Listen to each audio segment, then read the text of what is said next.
সাবধানে সাবধানে তোরা সাবধানে থাকিও রে, রং বেরঙের হুজুর আইসে রে দেশে, রং বেরঙের হুজুর আইসে রে। কোন হুজুরের দাড়ি ছাটা, কারো আবার অল্প কয়টা, কোন হুজুরের দাড়ি ছাটা, কারো আবার অল্প কয়টা। শেষ করেছে পানের বাটা হাকিম পুরি খাইয়া রে, রং বেরঙের হুজুর আইসে রে দেশে, রং বেরঙের হুজুর আইসে রে। কোন হুজুরের লম্বা টুপি, কেউ বা আবার ভণ্ড সুফি, কোন হুজুরের লম্বা টুপি, কেউ বা আবার ভণ্ড সুফি। জলসার দিনে লাফালাফি, জাল হাদিস পয়রা রে, রং বেরঙের হুজুর আইসে রে দেশে, রং বেরঙের হুজুর আইসে রে। সাবধানে সাবধানে তোরা সাবধানে থাকিও রে, রং বেরঙের হুজুর আইসে রে দেশে, রং বেরঙের হুজুর আইসে রে। সুফিবাদীরা শুধু জিকির ছাড়া কিছুই বুঝে না। এক জিকির সুফিবাদীকে দেখছি আর ভণ্ডকে, ও ভণ্ড বলছে শুধু আল্লাহ আল্লাহ জিকির করো, নামাজ রোজা কিছু লাগবে না। আমরা জান্নাতের দরকার নাই, নবী জাহান্নামকেও দরকার নাই। জান্নাত দরকার নাই, জাহান্নাম দরকার নাই, আরে নবী নবী জপলে হয়ে যাবে আমাদের কামিয়াব। ওই জন্য ওরা দুয়া আমাদেরকে শিখিয়েছেন। আর এই ভণ্ড বলছে জান্নাত জাহান্নাম নয়, কিছু ডরি না, এগুলো মানি না। তখন আরেকজন কলম করে লিখেছে, আরেকজন কিন্তু ভালো রাগি করে যেন লিখেছে, কথাটা যেন মনে পড়ছে না, কথাটা যেন মনে পড়ছে না। কিন্তু ওরা এত ভণ্ড, শুধু বলা আর কোনো হাদিসের নিশ্চয়তা নাই। তাহলে চুপে চুপে জিকির, অত্র হাদিসে কি বুঝলাম? যে পৃথিবী টিকে আছে কাদের জন্য? তো ঈমানদার আছে। যেদিনকে দেখবেন ভালো মুহাদ্দিস থাকবে না, শাইখুল হাদিস থাকবে না, ভালো ভালো ঈমানদার নামাজি ব্যক্তি থাকবে না, বুঝে নেবেন আর নয়, পৃথিবী টলমল শুরু হয়ে গেছে। টিকে আছে প্রকৃত পক্ষে ঈমানদারদের কারণে। এবার পৃথিবী ধ্বংস হবে, ঈমানদার নেই, সব শেষ। এখন খারাপ কটা লোক আছে। কিভাবে পৃথিবী ধ্বংস হবে, কি হবে সেদিন? আল্লাহ সুবহানাহু ওয়া তাআলা বলেছেন, ওয়া নুফিকা ফিস সূরি ফাসাইকা মান ফিস সামাওয়াতি ওয়া মান ফিল আরদি ইল্লা মান শাআল্লাহ সুম্মা নুফিকা ফীহি উখরা ফাইদা হুম কিয়ামুন ইয়ানজুরুন। ইসরাফিল আলাইহিস সালামকে আল্লাহ তাআলা প্রথম অর্ডার করবেন, ইসরাফিল সুর ফুঁকে দাও। ইসরাফিলের ব্যাপারে আপনাদের কি ধারণা আছে? ইসরাফিল তো একজন ফেরেশতা। ফেরেশতাদের পাওয়ার কত বড়, ফেরেশতারা পাওয়ার কত বড়, পৃথিবীতে ফেরেশতা কতগুলো আছে আপনাদের কি জ্ঞান ধারণা আছে?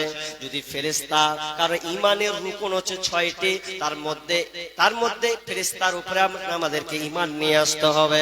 কারণ ঈমান ফেরেশতা সম্পর্কে আমাদেরকে জানতে হবে। পৃথিবীতে ফেরেশতা কতগুলো আছে আল্লাহ সুবহানাহু ওয়া তাআলা বলছেন, ওমা ইয়ালামু জুনুদা রাব্বিকা ইল্লা হুয়া।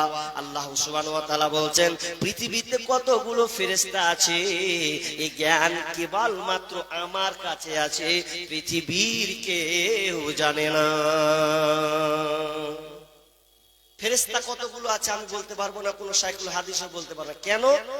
অগণিত হাদিস আছে ফেরেশতার ব্যাপারে। তাহলে কটা আপনাকে রেফারেন্স বলি, তাহলে আপনি চট করে বুঝে নেবেন ফেরেশতা কতগুলো আছে। আপনি কটা ফেরেশতার নাম বলতে পারবেন? কেউ আছেন 4 জন ফেরেশতার নাম বলতে পারবেন? আলেম তালবিল এগুলা বাদ দিয়ে সাধারণ লোক যারা আছেন 4 জন ফেরেশতার নাম বলতে পারবেন কেউ? সামনে যারা বসে আছেন পারবেন? একটা লোক হাত তুলেন দেখি পারবেন কিনা। 4 জন ফেরেশতার নাম বলতে পারবেন কেউ? আপনি পারবেন? আচ্ছা বলেন দেখি, কি বললেন? জিব্রাইল, ইসরাফিল আর মিকাইল, আজরাইল, সবই খালি মিলিয়ে নিয়েছে। সবই মিলিয়ে নিয়েছে, কিন্তু রাইট আছে, কিন্তু একটু এক্সচেঞ্জ করতে হবে। উনি জিব্রাইল বলেছেন, মিকাইল বলেছেন, ইসরাফিল বলেছেন, আর আজরাইল বলে দিয়েছে না। আজরাইল আমরা প্রচলিত ভাবে জানি যে আজরাইল, কিন্তু কোরআনের ভাষা হচ্ছে মালাকুল মউত। আজরাইল নয়, মালাকুল মউত। 4 জন ফেরেশতা, এদের কাজ এক এক রকম। যেমন ভারতবর্ষে আমাদের অনেক গোয়েন্দা সংস্থা আছে, এক একটা কাজ এক এক রকম। যেমন ইডির কাজ আলাদা, সিআইবি এদের কাজ আলাদা, এনসিবি এদের কাজ আলাদা। এদের কোন গোয়েন্দা আছে শুধু মাদক পাচার কিভাবে হচ্ছে ওগুলোকে তদন্ত করা। সবচেয়ে খাতারনাক হচ্ছে র, এটা খুব গভীর, বললে গেলে আমাকে তুলে নিয়ে যাবে। র খুবই খাতারনাক, এগুলো আছে। তো এগুলো আমি কথা বলছি না, তবে এক একটা গোয়েন্দা ভারতবর্ষে যেমন আছে, আল্লাহ তাআলা পৃথিবীটাকে পরিচালনা করার জন্য ফেরেশতাদেরকে এক একটা দায়িত্ব দিয়েছে। কিন্তু ফেরেশতা কতগুলো আছে আমারও জানা নাই, আপনারও জানা নাই।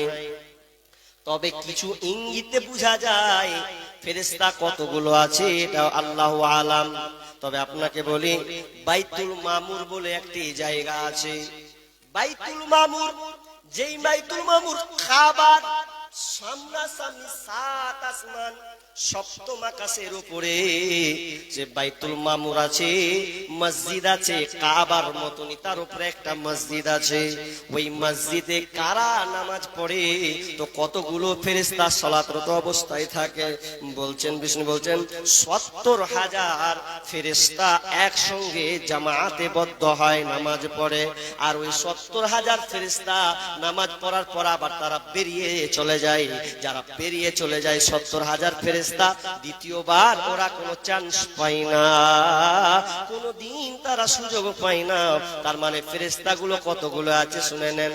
ফেরেশতা কতগুলো শুধু এটাও আমরা জানি, জাহান্নামকে যখন টেনে নিয়ে আসা হবে কতগুলো ফেরেশতা থাকবে। ইউতা বিজাহান্নামা ইয়াউমাইজিন লাহা 70 আলফা মা কুল্লি জিমামিন ওয়া 70 আলফা মালাকিন ইয়াজুরুনাহা। বিশ্বনবী বলছেন 70,000 জাহান্নামের লাগাম থাকবে, 70,000 লাগাম থাকবে। আর 70,000 ফেরেশতা ওই জাহান্নামকে টেনে নিয়ে আসা হবে।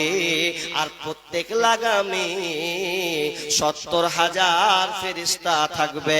তো ক্যালকুলেশন করেন, প্রত্যেক লাগাম 70,000, আর প্রত্যেক লাগামে 70,000 করে ফেরেশতা থাকবে।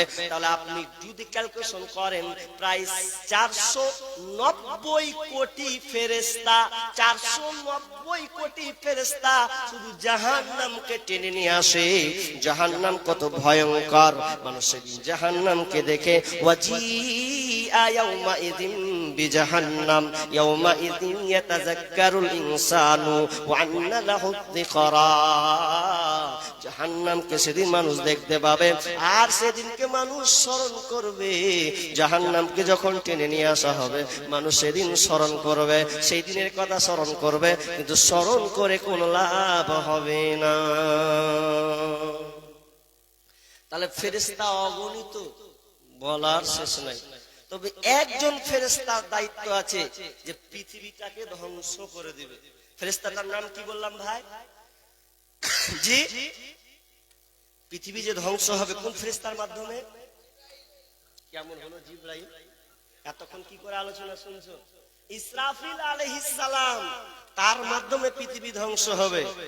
বিশ্বনবী বলছেন কাইফা আনআম ওয়া সাহিবুস সুরি قد التقمه وأصغى سمعه وحنى جبهته ينتظر متى يؤمر بالنفخ। বিশ্বনবী বলছেন আমি কেমন করে আল্লাহ সিংহায় ফুৎকার দায়িত্বে রেখেছেন, দায়িত্ব তাকে দেওয়া হয়েছে। আর এই দায়িত্বে আমি শোনার জানার পরে আমি কেমন করে দুনিয়ায় আনন্দে কাটাবো, কেমন শান্তি ভোগ করবো। কাইফা নামু সাহিবুস সুরি قد التقمه وأصغى سمعه وحنى جبهته। কানকে খাড়া করে রেখেছেন, মাথা থেকে এই সিংহায় ফুৎকারের দায়িত্ব দেওয়া হয়েছে। সেদিন থেকে যেন চোখগুলোকে নক্ষত্রের মতন জল জল করে যেন জ্বলছে, তিনি রেডি হয়ে আছে। কখন জানি আল্লাহ চোখের পলক ফেলার আগে, চোখের পলক পর্যন্ত তিনি ফেলছেন না, এক ধ্যানে যেন চেয়ে আছেন। কেন? যে চোখ পলক পড়ার পূর্বে যদি আল্লাহ আমাকে অর্ডার করে দেয়, তাহলে তো আমি আল্লাহর অর্ডারটাকে আমি মানতে পারবো না। এই জন্য ইসরাফিল আলাইহিস সালাম রেডি হয়ে আছেন। পৃথিবী যখন আল্লাহ বলবেন, আল্লাহ ফেরেশতাকে বলবেন ইসরাফিল সুর ফুঁকে দাও, আর পৃথিবীকে রাখবো না, কুটে নেব। আপনারা যতগুলো লোক আছেন, এখন ভর্তি লোক আছেন, ভালো লাগছে, যদি কেটে কেটে কেটে কম চলে যায়, 10টা 5টা এরকম হয়ে যায়, তাহলে সভাপতি বলবে বাদ দাও, বক্তব্য শেষ করে দাও, আর বাড়তে হবে না, সব কুটিয়ে নাও। ঠিক আল্লাহ দেখবেন ইমানদার ব্যক্তি আর নাই, সব পচা মালগুলো আছে, সব বেঈমানগুলো আছে। তাহলে আর ইসরাফিলকে বলে দেবে, ইসরাফিল রে সুর ফুঁকে দাও। যখনই প্রথম সুর ফুঁকে দিবেন, আল্লাহ সুবহানাহু ওয়া তাআলা বলছেন, ইয়া আইয়ুহান নাসু তাকু রাব্বাকুম ইন্না জালজালাতাস সাআতি শাইউন আযীম। হে পৃথিবীর মানুষ, ইয়া আইয়ুহান নাসু, হে মানুষ সকল, তোমরা ভয় করো, ওয়াত্তাকু, ভয় করো, তোমরা সেই দিন মহা প্রলয় প্রকম্পন দিনটাকে তোমরা ভয় করো, যেই দিনটা হবে শুনে নাও, ইয়াউমা ইয়াতারাউনাহা তাযহালু কুল্লু মুরদিয়াতিন আম্মা আরদাআত। যেদিন ভূমিকম্পটা শুরু হবে, সেদিন সে মা কোলের বাচ্চাকে যেন ছেড়ে পালিয়ে যাবে, কোলের শিশুর বাচ্চাকে মা ছেড়ে দিয়ে ভুলে যাবেন। যখন ইসরাফিল আলাইহিস সালাম সুর ফুঁকে দেবে, একজন মা, প্রথম আল্লাহ মাকে দিয়ে কেন সম্বোধন করলেন? মা কাকে বলা হয়? বাচ্চাকে কোনো মা সন্তানকে ভুলতে পারে না, যেই রকমই হোক না কেন। মা 9 মাস 10 দিন যে সন্তানকে গর্ভে ধারণ করেছে, ওই মা সন্তানের মুখ দেখলে মায়ের হাসি আনন্দ ফুটে যায়, 9 মাস 10 দিনের ব্যথা মা ভুলে যায় সন্তানের মুখখানা দেখে। কিন্তু সেই দিন মা সন্তানকে পর্যন্ত ভুলে যাবে, আর সন্তানের কেয়ার করবে না। যখন ইসরাফিল আলাইহিস সালাম সুর ফুঁকে দেবেন, আর দুআত ওয়া তাদাউ, তখন মা কোলের বাচ্চাকে ছেড়ে পালাবে, ওয়া তাদাউ কুল্লু যাতি হামলিন হামলাহা। এবং গর্ভে যারা আছে, যেই মায়েরা 3 মাস 4 মাসের প্রেগনেন্ট, পেটে বাচ্চা আছে, যখন প্রকম্পন শুরু হয়ে যাবে, মহাপ্রলয় শুরু হয়ে যাবে, তখন পেটের বাচ্চা প্রসব হয়ে যাবে। 9 মাস 10 দিন লাগবে না, 3 মাসের বাচ্চা, 2 মাসের বাচ্চা, 1 মাসের বাচ্চা ডেলিভারি হয়ে যাবে, মা কিছু টের পাবে না। ওয়াতাদাউ কুল্লু যাতি হামলিন হামলাহা ওয়া তারান নাসা সুকারা। মানুষ ছুটাছুটি করবে, মনে হবে মানুষ মাতাল, মদ পান করেছে, মাতাল অবস্থায় যেন টলছে, বেটাইন বেলাইন হয়ে গেছে। আল্লাহ বলছেন, ওমা হুম বিসুকারা, ওরা কে মাতাল নয়, ওরা মদ পান করেনি, বরং আল্লাহর কঠিন আযাবকে দেখে আতঙ্কিত হয়ে গেছে। আল্লাহর কঠিন আযাবকে দেখে তারা দেওয়ানা পান হয়ে গেছে, তারা চারদিকে ছুটাছুটি করছে। ইয়াকুলুল ইনসানু, সেদিনকে মানুষ বলবেন, আইনাল মাফার, পালাবো কোথায়, কোথায় পালাবো? কাল্লা লা ওয়াজার, কোনো পালাবার জায়গা নাই, কোথাও পালাবে, কোথায় পালাবে? মানুষ ছোটাছুটি করবে নিজেকে বাঁচার জন্য, কোথায় পালাবো? যখন ইসরাফিল আলাইহিস সালাম প্রথম সুর ফুঁকে দেবেন, কি শুরু হয় পৃথিবীটা? ইদাস সামাউ ফাতারাত ওয়া ইদাল কাওয়াকিবু ইনতাসারাত ওয়া ইদাল বিহারু ফুজ্জিরাত। ইদাস সামাউ ফাতারাত, আসমান ফেটে চৌচির হয়ে যাবে। যখন প্রথম সূরা ফুৎকার হবে, আসমান আর আসমান থাকবে না, ফেটে চৌচির হয়ে সব খসে খসে যেন পড়বে। ওয়া ইদাল কাওয়াকিবু ইনতাসারাত, নক্ষত্রগুলো বিক্ষিপ্ত হয়ে একটা একটা করে যেন মাটিতে পড়বে। নক্ষত্র সম্পর্কে আপনাদের জ্ঞান আছে? তারাটা দেখে লাগবে কত ছোট, কোথায় আছে তারাটা? ওগুলো একটাও থাকবে না, সব খসে পড়বে। এখন শুনে কেমন লাগে? তারা মাথার উপরে পড়বে, মনে হচ্ছে কেমন হয়, একটু ঢেলের মতন পড়বে। বিজ্ঞানীকে জিজ্ঞাসা করেন তারা কত বড়? আমরা জানি পৃথিবী থেকে সূর্য 13 লক্ষ গুণ বড়। পৃথিবী থেকে সূর্য 13 লক্ষ গুণ বড় হচ্ছে একটা সূর্য। সূর্যর চাইতে 13 লক্ষ গুণ যে বড়, শুনলেন, এর চাইতে তারা, কোন তারা আছে 33 কোটি গুণ বড়। 33 কোটি গুণ বড় তারা Proxima Centauri, Alpha Centauri, Alpha Centauri B, এই ধরনের যেগুলো তারা আছে। ব্যাটেল জুইস বিজ্ঞানীরা বলছেন একটা তারা আছে সূর্যের চাইতে, ব্যাটেল জুইস বলে তারা আছে 33 কোটি গুণ বড়। 33 কোটি গুণ বড় এত তারা। তো এগুলা তারা কি হবে? সব যদি পড়ে তাহলে আমাদের কোনো অস্তিত্ব থাকবে? কত বড় তারা, কত দূরে আছে ও? বিজ্ঞানীরা বলছেন একটা কাছের তারা আছে, ওই তারাটার নাম হচ্ছে প্রক্সিমা সেন্ট্রাই। এই প্রক্সিমা সেন্ট্রাই তারাটা কতটা কাছে আছে? ওটা ও সবচাইতে কাছে আছে, কিন্তু কতটা কাছে আছে, ওর কাছে পৌঁছাতে কত সময় লাগবে ওই তারাটার কাছে? বুঝছি তো, যাওয়া তো মুশকিল। তবে দুনিয়ার একটা যানবাহন আছে, বিজ্ঞানীরা বলছেন রকেট, তার নাম হচ্ছে অ্যাপোলো 11। যানবাহনটার নাম কি বললাম? অ্যাপোলো 11।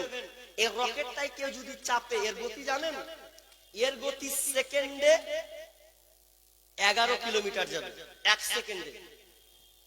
এর গতি এত, 1 সেকেন্ডে 11 কিলোমিটার। মিনিটে কত যেতে পারে যদি 11 সেকেন্ড হয়? মিনিটে 660 কিলোমিটার চলে যাবে। তাহলে যদি মিনিটে 660 কিলোমিটার হয়, তাহলে 1 ঘন্টায় কত যাবে? 1 ঘন্টায় চলে যাবে 39,000 কিলোমিটার। কত বললাম? 39,000 কিলোমিটার 1 ঘন্টায় পৌঁছে যাবে। কাছের তারার কাছে যদি ওই রকেটের মাধ্যমে যায়, তো বিজ্ঞানীরা বলছেন সময় লাগবে 15,000 বছর। কে বলেছেন 15,00,000 বছর? 15,000 বছর লাগবে শুধু প্রক্সিমা সেন্ট্রাই ওই তারার কাছে যেতে। এই তারাগুলো, এতগুলো তারা আছে যে তারাগুলোকে আপনার গ্যালাক্সি, ব্ল্যাক হোল, এই তারাগুলোকে বিলিয়ন বিলিয়ন তারাকে সে গিলে নিবে। এত বড় আল্লাহ তাআলা পৃথিবীটাকে সাজিয়ে রেখেছেন। এগুলো যখন খসে পড়বে, একটাও দুনিয়ার কিছুই থাকবে না। إذا الشمس كورت وإذا النجوم انكدرت وإذا الجبال سيرت। আল্লাহ সুবহানাহু ওয়া তাআলা বলছেন আসমা ইদা শামসু কুমিরাত, সূর্যকে গুটিয়ে না হবে, সূর্যকে গুটিয়ে না হবে, তারাগুলো বিক্ষিপ্ত হয়ে নিক্ষিপ্ত হয়ে ছিটকে ছিটকে পড়বে, আর পাহাড়গুলোকে চলমান করে দেওয়া হবে। পাহাড়গুলো যেন উঠতে লাগবে। পাহাড় সম্পর্কে আপনার কি ধারণা আছে বন্ধুরে? পাহাড় যদি দেখেছেন কোনদিন, দার্জিলিং পাহাড় পৃথিবী ভারতবর্ষে সবচাইতে 1 নম্বর পাহাড়। সেই পাহাড়টার নাম হচ্ছে কেটু পাহাড়। তো কেটু এখন ভারতের দখলে নাই, আপনার কিনা পাকিস্তানের দখলে চলে গেছে কেটু। কিন্তু ভারতবর্ষের সবচাইতে বৃহৎ পাহাড়টার নাম হচ্ছে কাঞ্চনজঙ্ঘা পাহাড়। এত বড় বড় পাহাড়, আমেরিকার আলাস্কা পাহাড়, ইউরোপের আল্পস পাহাড়, আপনার কিনা চীনের একটা পাহাড় আছে বড় পাহাড়, মা কালু পাহাড়। তাহলে এতগুলো পাহাড় আছে। আর পৃথিবীর বুকে সবচাইতে বড় পাহাড়ের নাম হচ্ছে মাউন্ট এভারেস্ট, যার উচ্চতা হচ্ছে 29,029 ফুট। এতটা উঁচা, এতটা লম্বা এই পাহাড়গুলো সেই দিন আল্লাহ সুবহানাহু ওয়া তাআলা রাখবেন না, সব পাহাড়গুলোকে ধূলিসাৎ করে দেবে, চালিয়ে দেওয়া হবে, সব যেন ধুলার মতন গড়তে লাগবে, উঠতে লাগবে। এতটা ভয়ঙ্কর হবে।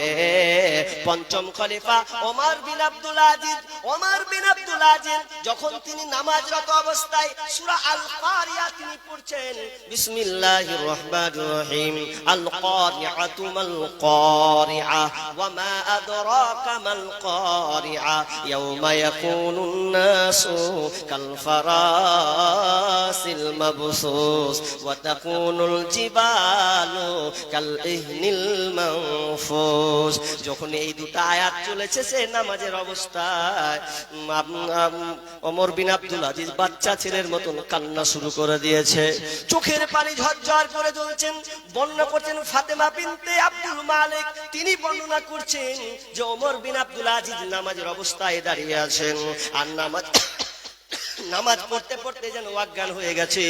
আমি বললাম ওমর বিন আব্দুল আজিজ মনে হয় দুনিয়া ছেড়ে চলে গেছে, মারা গেছে। আমি নিয়ে দেখলাম না, তার অজ্ঞান অবস্থায় যেন চলে গেছেন। আবার যেন তার হুঁশ ফিরছে। হুঁশ যখন ফিরছে বারবার বলছে ইয়াউমা ইয়াকুনুন নাসু কাল ফারাসিল মাবসুস ওয়া তাকুনুল জিবালু কাল হিলিল মানফুস।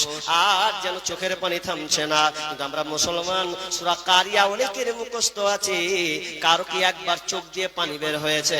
আল্লাহ তাআলা এই আয়াতে কি বলতে চাচ্ছেন?